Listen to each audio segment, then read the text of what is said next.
దర్శనమైంది.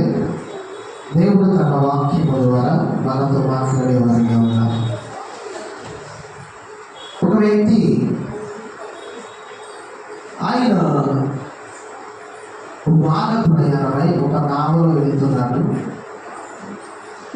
సముద్రం అంతా కూడా అప్పటి వరకు నిమ్మలముగా ఉన్న సముద్రం హఠాత్తుగా విపరీతమైన ఆ గడిబిడి ఎక్కువైపోయి ఆ సముద్రం అంతా అల్లకొల్లలు అయిపోతా ఉంటే ఆ సముద్రంలో ఉన్న వాళ్ళందరూ అటు ఇటు పరిగెడతా ఉన్నారు. పరిగెడుతున్నప్పుడు ఆ యొక్క పడవ యజమాని లేదా ఆ నావికుడు అందరినీ మీ దేవుడిని వేడుకోనండి, మీ దేవుళ్ళను ప్రార్థన చేయండి అంటే అక్కడున్న అనేక మంది ప్రార్థన చేస్తున్నారు. కానీ ఒక్కరు మాత్రం గాఢ నిద్రలో ఉన్నారు. ఆయన మాత్రం గాఢ నిద్రలో చక్కగా పడుకుని ఉన్నారు. ఆ నావ యజమాని ఆయన దగ్గరికి, అయ్యా అందరూ ఏడ్చుకుంటూ ప్రార్థన చేస్తూ ఉంటే నువ్వేంటి నిద్రపోతుగా పడుకొని ఉన్నావు, లే నీవు కూడా ప్రార్థన చేయి, నీ దేవుడు వేడుకో అన్నప్పుడు ఆయన లేచి ఇదంతా పని అవ్వదు కానీ దాన్ని తీసుకెళ్లి సముద్రంలో పడేయండి, దీనంతటికీ కారణం నేనే, దాన్ని తీసుకెళ్లి సముద్రంలో పడేయండి. నాకు చిట్లు వేశారు, దాంట్లో ఈయన పేరు వచ్చింది, ఈనాడు నన్ను సముద్రంలో పడేయినారు కానీ ఈయన తీసుకెళ్లి సముద్రంలో పడేశారు. ఆయన పేరు ఏదో తెలిసి యోనా. ఈయనను సముద్రంలో పడేయగానే ఒక మత్సరం వచ్చి ఆయనను మింగేసింది. 3 రోజులు ఆ మత్సరము కడుపులోనే ఈ యోనా ఉన్నాడు. ఒకసారి బైబిల్ గ్రంథం తిరుగుదాం, ఒకసారి మాట చదువుకుందాం.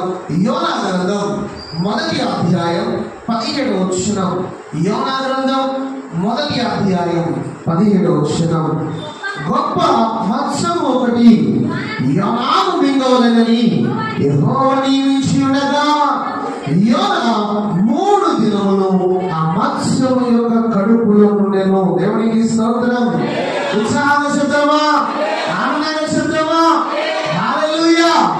వాక్యంలో ప్రభు తెలియజేస్తున్న మాట ఏంటి అంటే ఈరోజు దేవుడి వాక్యం ద్వారా మనతో ఏం మాట్లాడాలనుకుంటున్నారు, ఏ కోణంలో దేవుడు మనతో మాట్లాడాలనుకుంటున్నారు, ఏ యొక్క ఉద్దేశంతో దేవుడు మనతో మాట్లాడాలనుకుంటున్నారు, చాలా జాగ్రత్తగా వినండి.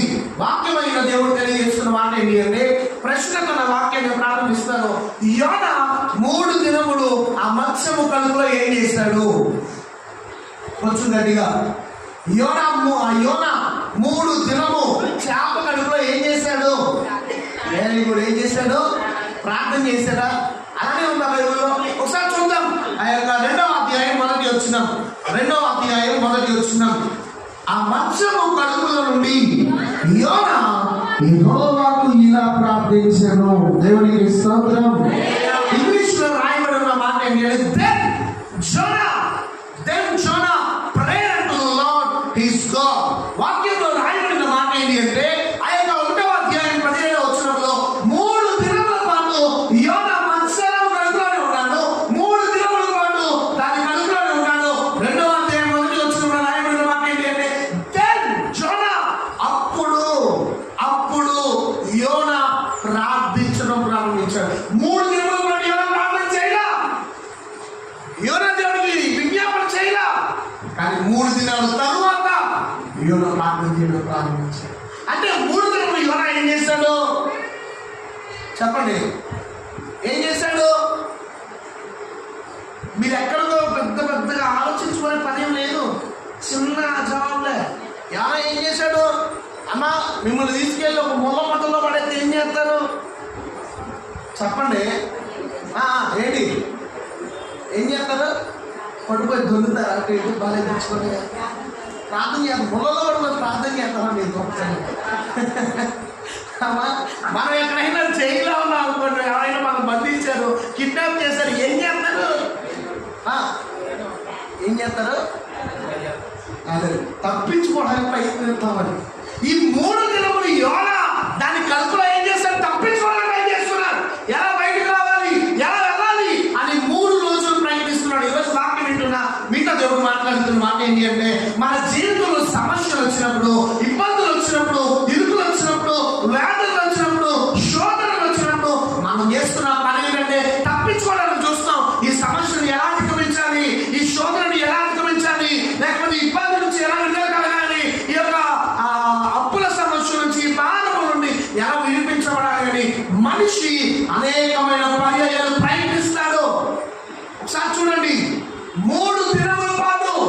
మత్సరము కడుపులో ఉన్న యోన ఏం చేశాడు? మోకరించాడా? బైబిల్లో మోకరించినట్టు అమ్మా ఇదేమన్నా ఒక చక్కటి బల్ల లేకపోతే నేల కళ్ళ కనుక మోకరించిన మనం ఉండడానికి కాదండి. అది ఒక పెద్ద మత్సరము చాప, ఆ యొక్క తిమింగలం. అది నేలలో ఎటు పడితే వెళ్తుంది, పైకి వెళ్తుంది, కిందకి వెళ్తుంది, ఎటన్నా వెళ్తుంది. నేలలో ఊపు తీసుకోవడమే కష్టం కదా. మరి అటువంటి నేలలో, భూమి గర్భాన, నీళ్ళ లోపల ఉన్న ఈ చేప కడుపులో ఉన్న యోన ఏసీలో కూర్చున్నట్టుంటాడా? లేదండి, నరక వేతలు చూస్తుంటాడు.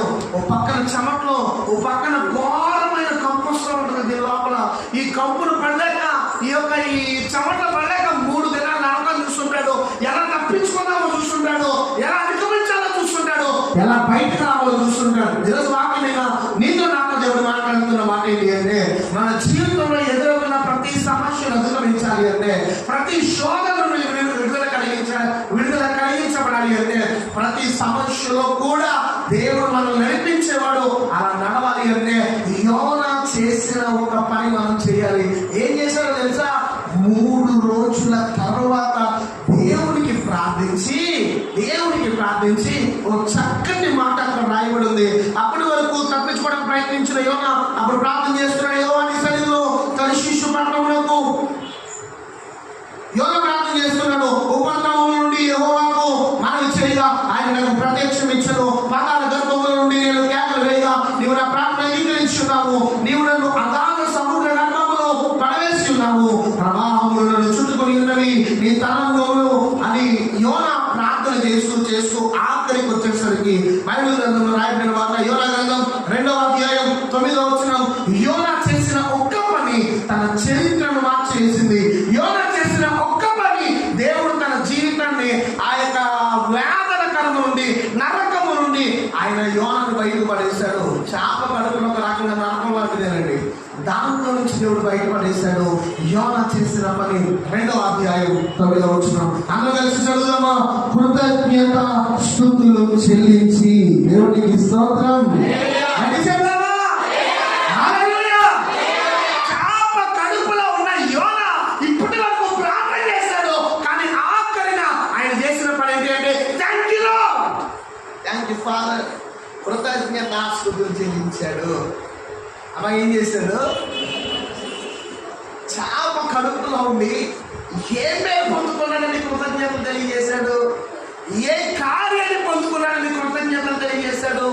ఏ గొప్ప విజయాన్ని సాధించాడని కృతజ్ఞతలు తెలియజేశాడు. యోనాకు తెలుసు, దేవుని స్తుతించుట ద్వారా నా పరిస్థితులు మార్చబడతాయని, దేవుని స్తుతించుట ద్వారా నా స్థితి మార్చబడుతుందని, స్థితిని మారుస్తుంది అనే ఆ యొక్క విషయాన్ని గ్రహించిన యోనా దేవుని సన్నిధిలో ప్రార్థన చేస్తున్నాడు. కృతజ్ఞతాస్తుతులు చెల్లించాడు. చూడండి, అందరూ కలిసి 10వ వచనం చదువుకున్నాం. అంతలో యెహోవా మత్స్యమునకు ఆజ్ఞేయగా అది యోనాను నేల మీద నొక్కి వేశాను. స్తోత్రం చెప్దామా? హల్లెలూయా. 3 రోజుల పాటు కడుపులోనే ఉన్నాడు. ప్రార్థన చేసిన దేవుడు ఆజ్ఞ ఇవ్వాలని ఆ ఆజ్ఞ ఎప్పుడైతే ఈ యోనా మత్స్యము కడుపులో ఉండి కృతజ్ఞతలు చెల్లించాడో దేవుడు వెంటనే ఆజ్ఞ ఇచ్చాడు. ఓకే, యోనా పీక్ స్టేజ్ వచ్చేసాడు. యోనా ఆ యొక్క బయటకు వచ్చే మార్గాన్ని తెలుసుకున్నాడు. వెంటనే దాన్ని ఆజ్ఞ ఇయ్యగానే ఆ మత్స్యము నేల మీద తప్పేసింది. ఈరోజు మీ జీవితంలో ప్రయత్నిస్తున్నారేమో తప్పించుకోవడానికి. నా జీవితం పోయిన సంవత్సరం ఇలానే ఉంది, ఈ సంవత్సరం ఇలానే ఉంది. నా జీవితం, నా పరిస్థితులు అప్పుడు ఎలా ఉన్నాయి, ఇప్పుడు అలానే ఉన్నాయి, అంతకన్నా ఘోరమైన స్థితిలో ఉన్నాయి అని దేవుని సన్నిధిలో బాధపడొద్దామా? నువ్వు చేయవలసిన పని దేవునికి కృతజ్ఞతాస్తుతులు చెల్లించాలి.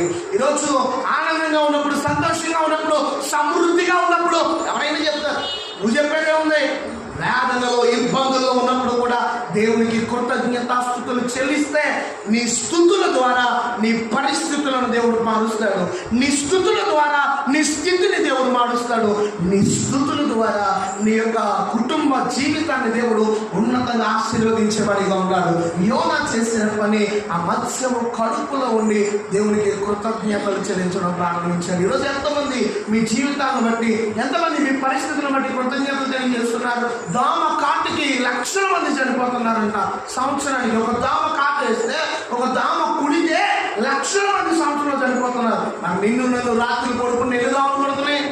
మనం బ్రతికే ఉన్నాగా కృతజ్ఞతలు తెలియజేస్తారా దేవుడికి? ఏ రోజైనా మార్గం మీద వెళ్తా హార్ట్ అటాకులతో మార్గం మీద వెళ్తా ఆ యొక్క లారీ యాక్సిడెంట్లని, బైక్ యాక్సిడెంట్లని ఏదో ఒకటి గుద్ది అనేక మంది చనిపోతున్నారు. రోజు నువ్వు నేను అదే మార్గాన్ని మీద కొన్ని 100 సార్లు వెళ్ళాం, కానీ మనకేం కాలేదే. దేవుడికి కృతజ్ఞతలు తెలియజేశారా? వాక్యంలో ప్రభు తెలియజేస్తున్నాడు, కృతజ్ఞతాస్తుతి నీ స్థితిని మారుస్తుంది. దేవునికి స్తోత్రం. హల్లెలూయా. చూడండి, కీర్తనల గ్రంథం 50వ అధ్యాయంలో రాయబడిన మాట. కీర్తనల గ్రంథం 50వ అధ్యాయం 23వ వచనం. 50వ అధ్యాయం 23వ వచనం. స్తుతి యాగము అర్పించువాడు నన్ను మహిమపరచుచున్నాడు, నేను వానికి దేవుని రక్షణ కనపరుచున్నట్లు వాడు మార్గమును సిద్ధపరుచుకునేను. దేవునికి స్తోత్రం. వాక్యంలో ప్రభు తెలియజేస్తున్నాడు, దేవుడు నీ కృతజ్ఞతాస్తుతులను ఒక మార్గాన్ని సిద్ధపరుస్తాడు. మొదటి వ్యక్తి యోనా. రెండో వ్యక్తిని మీకు పరిచయం చేస్తాను. ఆయన తన జీవితంలో ఏమీ లేని స్థితి నుండి ఉన్నతమైన స్థితికి దేవుడు తీసుకెళ్ళాడు. ఏమీ లేని పరిస్థితి నుండి ఓ చక్కటి స్థితిలోనికి దేవుడు ఆయన తీసుకెళ్తే, ఆయన ఆ యొక్క సౌలు తరుముతున్నాడు అని, సౌలు చంపడానికి చూస్తున్నాడని, ఎటు వెళ్ళాలో తెలియక, ఎటు పారిపోవాలో తెలియక ఒక ఆలోచనను దావీదు కలిగి ఉన్నాడు. ఏంటి ఆలోచన తెలుసా? నా రాజుకు మిత్రుడు నాకు శత్రువు, నా శత్రువుకి శత్రువు నాకు మిత్రుడు అని ఫిలిస్తీన్ల రాజ్యానికి దావీదు వెళ్ళి ఆ ఫిలిస్తీన్ల రాజ్యంలో ఏం చేశాడు తెలుసా? సొంగ కార్చుకుంటూ గడ్డం పెంచుకొని పిచ్చువాడి వల్ల ఎవరు గుర్తుపట్టకూడదని గోడ మీద గీతలు గీస్తున్నాడంట. ఏం చేశాడు? గోడ మీద గీతలు గీస్తున్నాడు. పిచ్చివాడి వల్ల సొంగ కార్చుకుంటూ నన్ను ఎవరు గుర్తుపట్టరు అనుకున్నాడు. కానీ ఆ ప్రాంత ప్రజలు దావీదును చూసి గుర్తుపట్టి దావీదుకి 1000 స్తుతులు, సౌలుకి 1000 స్తుతులు, దావీదుకి 10,000 స్తుతులు అన్న దావీదు నువ్వే కదా అని గుర్తుపట్టినప్పుడు 2 ఎదురైనవి. ఒకటి భయం, రెండోది అవమానం. భయం ఏంటో తెలుసా? నన్ను గుర్తుపట్టారనే భయం ఒకటైతే, అవమానం నేను నటించాను, పిచ్చివాడి వల్ల నటించాను, వీళ్ళు ఎవరు గుర్తుపట్టకూడదని, ఇదిగో వీళ్ళు నన్ను గుర్తుపట్టేశాను అనే అవమానం ఎక్కువైపోయి దానికి బయలుదేరి అవమానంతో, ఆ భయంతో, బాధతో, ఎటెళ్ళినా క్షేమం లేదు, ఎటెళ్ళినా ఎవరు తరుముతున్నారు అనే అవమానంతో, బాధతో, భయంతో ఒక ప్రాంతాన్ని ఉంటే ఆ దావీదుకి తినడానికి లేకపోతే ఆ దావీదు దగ్గరికి 400 మంది వచ్చారంట. దేవునికి స్తోత్రం. ఎవరి 400 మంది? బలవంతులా? ఎవరి 400 మంది సంపూర్ణ స్థితి కలిగిన వారా? ఎవరి 400 మంది ఉన్నతమైన స్థాయి కలిగిన వారా? ఎవరి 400 మంది? చూడండి, బయట రాయబడిన మాట. మొదటి సమూయేలు గ్రంథం 22వ అధ్యాయం 1వ వచనం. మొదటి సమూయేలు గ్రంథం 22వ అధ్యాయం 1వ వచనం. దావీదు అక్కడి నుండి బయలుదేరి అదుల్లాము గృహలోనికి తప్పించుకొని పోగా అతని సహోదరులను, అతని తండ్రి ఇంటి వారందరూ ఆ సంగతి విని అతని యొద్దకు వచ్చింది. 2వ వచనం చాలా జాగ్రత్తగా వినండి. మరియు ఇబ్బంది గల వారందరూ, అప్పులు చేసుకుని వారందరూ, అసమాధానము నుండిన వారందరూ అతని యొద్దకు కూడుకొనగా అతడు వారికి అధిపతి ఆయను. దేవునికి స్తోత్రం. హల్లెలూయా. రీసెంట్ గా ఓ ప్రార్థన గొడవ జరుగుతుంది. ఏంటో గొడవ అంటే, రాత్రి 12 గంటలకి, 12:30 ఆ టైంలో 12 గంటలకి అందరూ పడుకున్నారు. ఒక భర్త ఇంట్లో నుండి కేకలు పెట్టాడు. పెద్ద కేకలు వేస్తున్నాడు. ఆ భర్త వేసిన కేకలకు చుట్టుపక్కల వారందరూ లేచి ఆ ఇంటి దగ్గరికి వచ్చి ఏమైంది అంటే ఆ భర్త తన భార్య మీద గొడవ పడుతున్నాడు, కేకలు వేశాడు.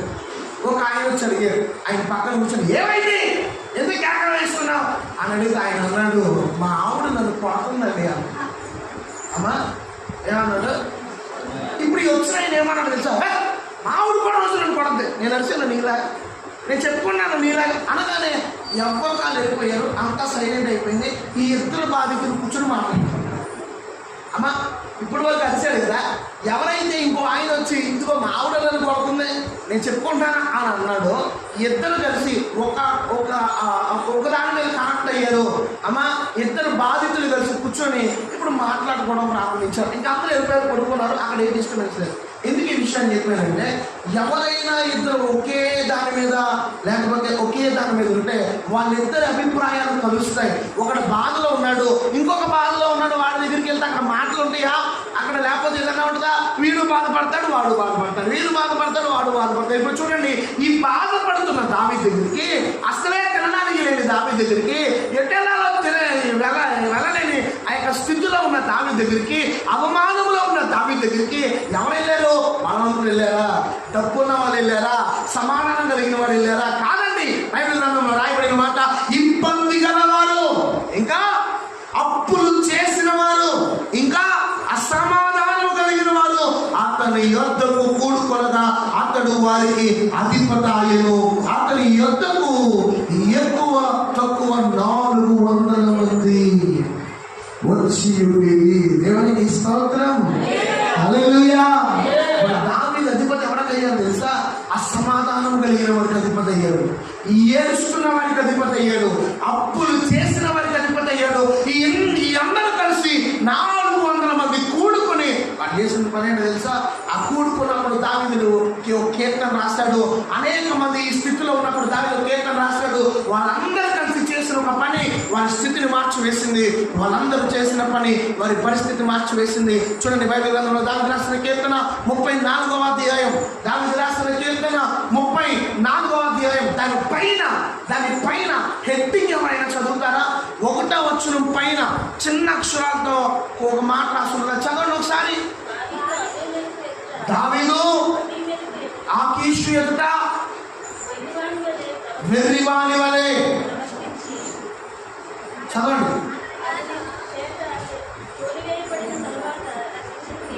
దేవునికి స్తోత్రం, హల్లెలూయా. ఆకీషు యొద్ద అమ్మా వెర్రివాని వలె నటించినప్పుడు రాసిన కీర్తన. ఈ వెర్రివాని వలె నటించినప్పుడు 400 మంది వస్తే ఆ 400 మంది కలిసి ఆ ప్రాంతాన్ని కూడుకుంటే వారికి అధిపతి అయినప్పుడు బాధలో, వేదనలో, ఇబ్బందులో ఉన్న దావీదు రాసిన కీర్తన ఏంటో తెలుసా? నేను ఎల్లప్పుడూ యెహోవాను సన్నతించెదను, నిత్యము ఆయన స్తుతి నా నోట ఉండేను. స్తోత్రం చెప్తావా గట్టిగా?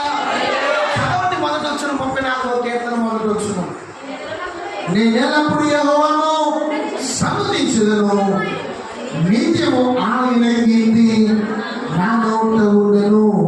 అంతా నా మేలుకే, ఆరాధన యేసుకే, అంతా నా మంచికే, చిత్తములను కలవరించునే, అంతా నా మేలుకే, ఆరాధన యేసుకే.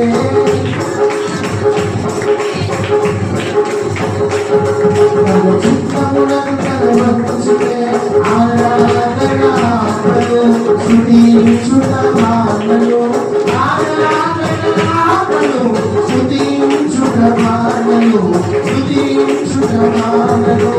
అంతా నా మేలుకే, ఆరాధన యేసుకే, అంతా నా మంచికే, చిత్తములను కలవరించునే, ఆరాధన ఆత్మలు స్తుతించుట మాటలు, ఆరాధన ఆత్మలు స్తుతించుట మాటలు, స్తుతించుట మాటలు, స్తుతించుట మాటలు, స్తుతించుట మాటలు. ఎల్లప్పుడూ యెహోవాను సన్నుతించెదను, నిత్యము ఆయన కీర్తి నా నోట నుండును. నేనెల్లప్పుడూ యెహోవాను సన్నుతించెదను, నిత్యము ఆయన కీర్తి నా నోట నుండును. హల్లెలూయా. అనిసందమా? ఈ 400 మంది ఇబ్బంది కలిగిన వారు, ఈ అప్పులు చేసిన వారు, ఈ సమస్యలో ఉన్నవారు, ఈ అసమాధానంతో ఉన్నవారు ఆ గృహంలో కూర్చుంటే ఆ గృహంలో నుంచి శబ్దం వినబడుతుంది. ఏంటో శబ్దం అంటే ఒక విపరీతమైన శబ్దం. ఒక 400 మంది ఒకేసారి కలిసి అరుస్తున్నారు. ఏమని అరుస్తున్నారంటే, నేను ఎల్లప్పుడూ యెహోవాను సన్నుతించెదను, మేము ఎల్లప్పుడూ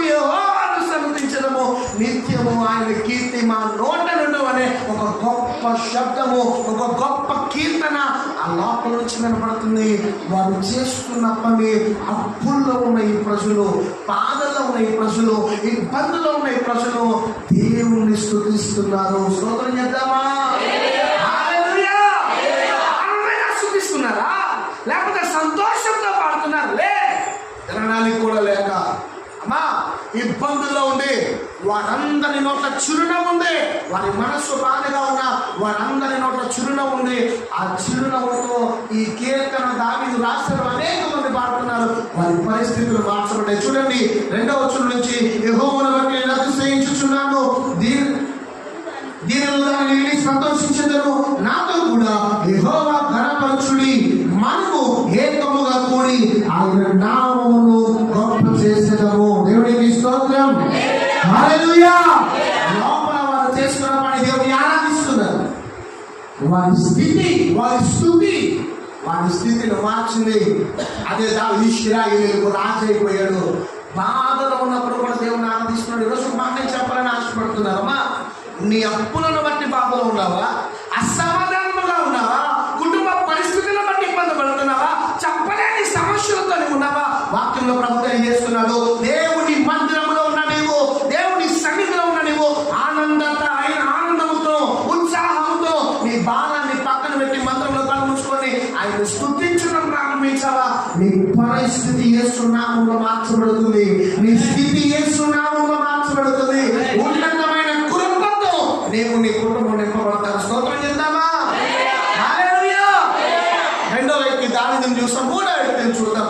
ఈమె ఒక స్త్రీ తన జీవితంలో అంత సంతోషంగా, అంత ఆనందంగా, పుట్టిన నాటి నుండి సంతోషం అనే పదానికి దూరమైంది.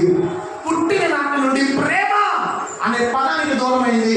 పుట్టిన నాటి నుండి ప్రేమ అనే ఆ యొక్క దానికి దూరమై తండ్రి ప్రేమ నోచుకోలేకపోయింది, తండ్రి ప్రేమ నోచుకోలేకపోయింది, చుట్టూ ఉన్న బంధువుల ప్రేమ నోచుకోలేకపోయింది, వారికి ఉన్న ఎవరి ప్రేమ నోచుకోలేని ఏమా ఒక రోజు ఒక శుభవార్త వింది. ఏంటి ఆ శుభవార్త అంటే, ఈమెకు రేపు వివాహము అనగానే ఆమె ఆనందపడుతూ, సంతోషపడుతూ, ఎగిరి గంతులు వేస్తున్న ఒక సమయం.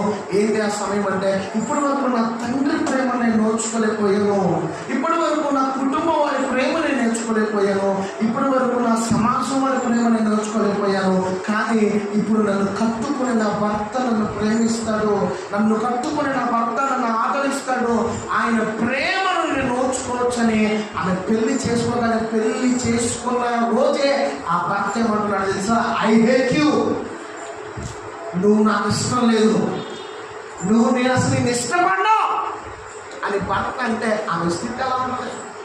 ఆమె హృదయం ఎలా ఉంటుంది? పుట్టినాన్ని మొదలుకొని తండ్రి ఎందుకు ఇష్టపడ్డా? ఎందుకంటే ఆమె జబ్బు కళ్ళ కలిగినది, ఆమె కళ్ళు జబ్బుతో పుట్టినప్పటి నుంచే. ఆమె పేరు లేయా.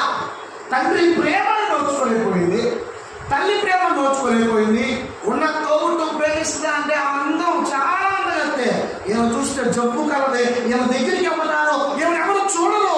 ఇటువంటి స్థితిలో ఉన్న ఈ లేయా భర్త ప్రేమను నోచుకుందాం అనుకునే పెళ్ళి అవ్వగానే భర్త అన్నాడు, ఏమన్నా ఎందుకు పెళ్లి చేసుకున్నాను, నేను ప్రేమించి నేను చేయను కదా, ఆమెను కదా, ఏమేంటి అన్న స్థితిలో భర్త ప్రేమకు కూడా దూరం అయిపోయింది. చూడండి, ఈ భర్త ప్రేమకు దూరమైన ఈమె బైబిల్ గ్రంథంలో ఓ చక్కటి ఆ యొక్క దేవుని కృప 29వ అధ్యాయం 31వ వచనం, ఆదికాండం 29వ అధ్యాయం 31వ వచనం, లేయా ద్వేషించబడుట యెహోవా చూచి ఆమె గర్భము తెరిచెను, రాహేలు గోత్రాలయుడెను. లేయా గర్భవతి అయి కుమారుని కని, యెహోవా నా శ్రమను చూచి ఉన్నాడు కనుక నా పెనిమిటి నన్ను ప్రేమించెను కదా అనుకొని అతనికి రూబేను అని పేరు పెట్టాను. స్తోత్రం చెప్తామా? చెప్తామా? వచ్చినాడు చూసినప్పుడు 2 విషయాలు గమనించాను. ఒకటే ఆమె హృదయంలో ఆనందం, ఆమె హృదయంలో సంతోషం, ఆమె హృదయంలో ఎక్కడ లేని అంత ఆ యొక్క ఆనందం అనే స్వభావం ఎలా నేను దేవుడు చూచాడంట. ఆ మండలం లేయ మన చదువుతున్నాను చూడండి 32వ వచనం. లేయ గర్భవతి అయి కుమారుని కానీ యెహోవా నా శ్రమను చూచినాడు. యెహోవా నా శ్రమను చూచినాడు కనుక నా పెనిమిటి నన్ను ప్రేమించను కదా అనుకొని ఆ కుమారునికి రూబేను అని పేరు పెట్టాను. ఇప్పుడు ఈ కుమారుడు పుట్టగానే లేయ ఏం ఆశించిందో తెలుసా? లేయ ఏం కోరుకుంటుందో తెలుసా? లేయ దేని కొరకు పరితపిస్తుందో తెలుసా? ఎవరి కోసం కాదు, లోకంలో ఉన్న వారి కోసం కాదు, లేకపోతే బయట ఉన్న వారి కోసం కాదు, పుట్టింటోళ్ళ కోసం కాదు. లేయ ఆశపడేది ఒకటే, నన్ను బట్టి కాకపోయినా ఈ కుమారుని బట్టి నా భర్త నన్ను ప్రేమిస్తాడు. రాయబడిన మాట అండి, మళ్ళా చదువుతున్నాను. నా పెనిమిటి నన్ను ప్రేమించను కదా. ఎవరి ప్రేమను కోరుకుంటుంది? భర్త ప్రేమను కోరుకుంటుంది. దేవుడు నన్ను చూశాడు, ఆయన నన్ను చూశాడు, నా గర్భాన్ని తెరిచాడు అని ఆమె ఎవరి ప్రేమను కోరుకుంటుందో తెలుసా? తన భర్త ప్రేమను కోరుకుంటుంది. ఇప్పుడైనా నా భర్త నన్ను ప్రేమిస్తాడంటే భర్త అయిన యాకోబు లేయను చూశాడు, ఐ హేట్ యు, నాకు నువ్వు అంటే ఇష్టం లేదు. మొదటి వివాహం అయినప్పుడు ఎంతో ఆశ కలిగి ఉంది, ఆశ నాశనం అయిపోయింది. రెండవసారి కుమారుడు పుట్టాడు, మళ్ళా ఆ ప్రేమను కోరుకుంది. రెండోసారి కూడా ఆమె ఆశ నిరాశ అయిపోయింది. ఆమె ఆశ నిరాశ అయిపోయింది. 33 వచ్చినాడు. మరలా దేవుడు ఆమె మరలా గర్భాన్ని తెచ్చాడు. ఆమె మరలా గర్భవతి అయి కుమారుని కనెను. ద్వేషించబడింది అన్న సంగతి యెహోవా వినాడు కనుక ఇతని కూడా నాకు దయచేసాను అనుకొని అతనికి షిమియను అని పేరు పెట్టాను. దేవునికి స్తోత్రం. హల్లెలూయా. రెండవది, ఇప్పుడు మొదటిది ఏమన్నా తెలుసా? దేవుడు నన్ను చూశాడు, అందుకే దేవుడు నాకు రూపేణ ఇచ్చాడు. ఇప్పుడు రెండోది అంటే దేవుడు నా శ్రమను విన్నాడు, దేవుడు నా బాధను విన్నాడు, అందుకే నాకు రెండో కుమారుడు ఇచ్చాడు. ఇప్పుడు కూడా ఏం కోరుకుంటుందో తెలుసా? ఇప్పుడు కూడా ఆమె కోరుకునేది, నా భర్త నన్ను మొదటిగా నేను ప్రేమిస్తాను అనుకున్నాను, నన్ను ప్రేమించలేదు, కనీసం నా బాధను విని, కనీసం నా శ్రమను విని దేవుడు విన్నాడు, దేవుడు చూశాడు, అందుకే రూపేణ ఇచ్చాడు. దేవుడు విన్నాడు, షిమియను ఇచ్చాడు. ఇప్పుడు ఆ మంటలు కదా ఏమనంటే, ఇదిగో నా భర్త నా బాధను విని నన్ను ప్రేమిస్తాడు అని ఇప్పటికీ కూడా తన భర్తనే చూస్తుంది. ఇప్పటికీ కూడా తన భర్తనే ప్రేమనే కోరుకుంటుంది.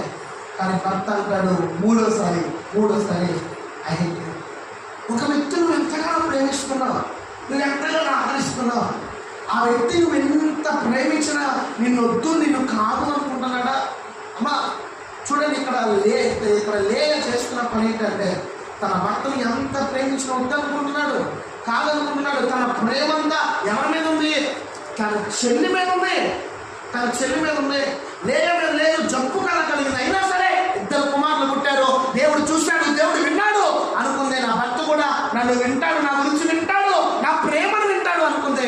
మళ్ళా భర్త అంటాడు, ఏంటి అంటాడు అంటే నాకు ఇష్టం లేదంటున్నాడు. 34 వచ్చిన ఆమె మరలా గర్భవతి కుమారుని కానీ తుదకు ఈసారి నా పెనిమిటి నాతో హత్తుకొని ఉండేను. మరలా అనుకుంటుంది ఏమో తెలుసా? 3వ కుమారుడు పుట్టాడు. ఇప్పుడు అంటే ఇప్పటి వరకు నా భర్త విన్నాడు, నా భర్త చూస్తాడు, అయినా సరే ఇప్పుడు నా భర్త నన్ను హత్తుకుంటాడు, ఈ కుమారుడిని బట్టి అనుకుంటుంది. అమ్మా ప్రేమ కోసం ఎంతగా పరితపిస్తుందో చూసారా? ఈరోజు మీ కుటుంబంలో నిన్ను ఒక వస్తువు వలె చూస్తున్నారా? వాషింగ్ మెషిన్ ఎలా బట్టలు ఉతుకుతుందో నిన్ను కూడా ఒక వాషింగ్ మెషిన్ వలె చూస్తున్నారా? నువ్వు లేచిన అది మొదలుకొని నువ్వు కుక్కుని ఒక పని మనిషి వలె నువ్వు వంట చేయడానికి, నువ్వు కూర వండడానికి, నువ్వు ఓన్లీ అంట్లు తోవడానికి, బట్టలు తోవడానికి, ఇల్లు ఓడడానికి మాత్రం ఒక పాత్రం అనుకుంటున్నావా? ఇంట్లో నిన్ను ఎవరు ప్రేమించలేదు అనుకుంటున్నావా? బైబిల్ గ్రంథంలో రాయబడిన మాట, మొదటి కుమారుడు పుట్టినప్పుడు దేవుడు చూచాడు, దేవుడు కుమారుని ఇచ్చాడు. రెండో కుమారుడు దేవుడు విన్నాడు, కుమారుని ఇచ్చాడు. భర్త కూడా వింటాడు అనుకుంది, భర్త కూడా నన్ను ప్రేమిస్తాడు అనుకుంది, భర్త నన్ను హత్తుకుంటాడు ఈ కుమారుని బట్టి అనుకుని. చూడండి నేను చదువుతున్నాను. అతనికి 3 కుమారులను కంటినను అనుకునేను, అందుచేత అతనికి లేవి అని పేరు పెట్టాను. ఇప్పుడు లేవి అని పేరు పెట్టింది. ఎందుకో తెలుసా? నా భర్త నన్ను హత్తుకుంటాడు అని, నా భర్త నన్ను హత్తుకుంటాడని. ఎందుకు ప్రేమించిన, ఒకసారి భర్త కాదనుకున్నాడు, రెండోసారి భర్త కాదనుకున్నాడు, మూడోసారి భర్త కాదనుకున్నాడు, ఇప్పుడు మూడో కుమారుడు పుట్టాడు. నాలుగోసారి భర్త ఏమంటాడు తెలుసా? మరలా అదే మాట, నేను చచ్చేదాకా నేను ప్రేమించున్నాను, నువ్వంటే నాకు ఇష్టం లేదు. నాలుగో కుమారుడు